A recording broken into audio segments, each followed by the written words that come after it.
বেচন দিয়া পিঁয়াজি পকৰিটো সকলোৱে খায়। বলক আজি বনাম পিঠাগুড়িৰে পকৰি। তাৰ কাৰণে প্ৰথমতে লাগিব 2টা পিঁয়াজ আৰু লগতে লৈ ল'ব 2টা জলকীয়া দেই। আৰু বেছিও ল'ব পাৰে যিসকলে বেছি জ্বলা খাই ভাল পায়। আৰু ইফালে ধনিয়া পাত আৰু লাই পাতো লৈ ল'ব পাৰে দেই। আৰু লগতে ল'ব এটা বাতি, কাঁহৰ বাতি নহ'লেও হ'ব বাৰু দেই। মই এটা কাঁহৰ বাতিয়ে লৈছোঁ। তাৰপাছত এইফালে সৰু সৰুকৈ ধনিয়া পাত আৰু লাই পাতখিনি ভালদৰে কাটি মেলি ল'ব আৰু গোল গোলকৈ পিঁয়াজখিনিও কাটি ল'ব। মই সেনেকৈ কাটি লৈছোঁ বাৰু। তাৰপাছত ইয়াতে দি দিছোঁ এতিয়া জলকীয়াখিনি আৰু ঘৰতে পৰি থকা যিমান মা মছলা আছে গোটেইখিনি লৈ আহিব।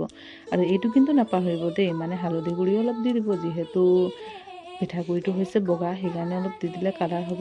আৰু ইফালে পিঠাগুড়ি দিছোঁ আৰু যিমান মা মছলাখিনি আছিলে গোটেইখিনি দিলোঁ দেই। আৰু ইয়াতে জোখমতে পানী দি ভালকৈ মিলাই মেলি ডো এটা বনাই ল'লোঁ।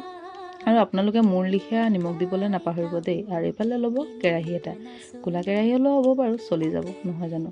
এইফালে তেল গৰম হোৱাৰ পাছতে তাতে এটা এটাকৈ দি দিব আৰু ইলুটি ভালকৈ ফ্ৰাই কৰি ল'ব দেই।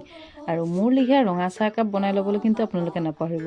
কি যে টেষ্টি লাগিলে একদম ক'বই নালাগে। আপোনালোকে এবাৰ ট্ৰাই কৰি চাব। যিসকলে খাইছে তেওঁলোকেতো গম পায়েই বাৰু, যিসকলে খোৱা নাই তেওঁলোকে এবাৰ ট্ৰাই কৰি চাব পাৰে দেই। তো আজিলৈ ভিডিঅ'টো ইমানেই আছিলে। Bye bye.